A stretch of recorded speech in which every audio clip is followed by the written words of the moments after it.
რუსთავის მთავარ მოედანზე მოწყობილ საახალწლო სოფელში ჯგუფურსას კონცერტი და საახალწლო მეჯლისი გაიმართა. რუსთავის მერიის მიერ ორგანიზებული ღონისძიება ქალაქის ცენტრში დღეს 4 საათიდან მიმდინარეობდა. მთელი დღის განმავლობაში მოწყობილი იყო საახალწლო ბაზრობა, სადაც ადგილობრივების ნაწარმის გამოფენა გაყიდვა მიმდინარეობდა. ადგილზე ბავშვებისთვის იყო ყინულის მოედანიც.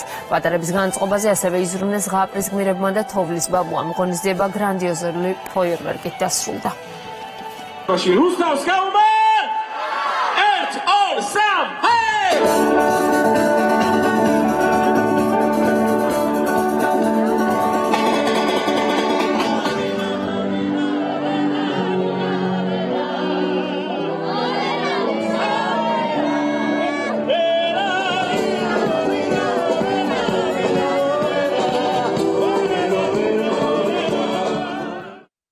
წეს ძალიან კარგადაა გაფორმებული, ძალიან მრავალფეროვანია და მომწონს ძალიან. რუსთავს რო ესეთი ბევრი კონცერტები კონდეს, ესეთი გართობა და ესეთი ახალგაზრდული ძალიან კარგი იქნება და უფრო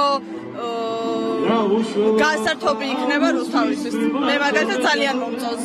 ამ წელს უკვე მეორე ჩავატარეთ რუსთავში ჯგუფმა ურსამ სოლო კონცერტი და ბედნიერები ვართ, რადგან ამ ქალაქში ცხოვრობს სიყვარულით, სითბოთი, ბედნიერებით სავსე ადამიანები, განსაკუთრებით ის ახალგაზრდა თაობა, რომლებიც საოცარ სითბოს და სიყვარულს ჩუქნიან თითოეულ კონცერტზე. მინდა მათ შობლებს ძალიან დიდი მადლობა გადავხადო მობრძანებისთვის. მინდა დამდეგიშობა ახალი წელი მიულოცო ჩვენს ქალაქს, ჩვენს ქვეყანას, უსურვო მშვიდობა, ერთმანეთის პატივისცემა, სიყვარული, გაერთიანება, რაც შეგვაძლებინებს, რომ ერთად განვავითაროთ ჩვენი ქალაქები, სოფლები, ჩვენი ქვეყანა. დღეს განსაკუთრებული განწყობაა რუსთავში, საზეიმო, ძალიან ბევრი რუსთაველი ვართ ერთად და სწორედ მინდა რომ 2025 წელიც იყოს იმ განწყობის, როდესაც ერთად შეხვედრა იქნება ძალიან დიდი სიამოვნება ადამიანებისთვის.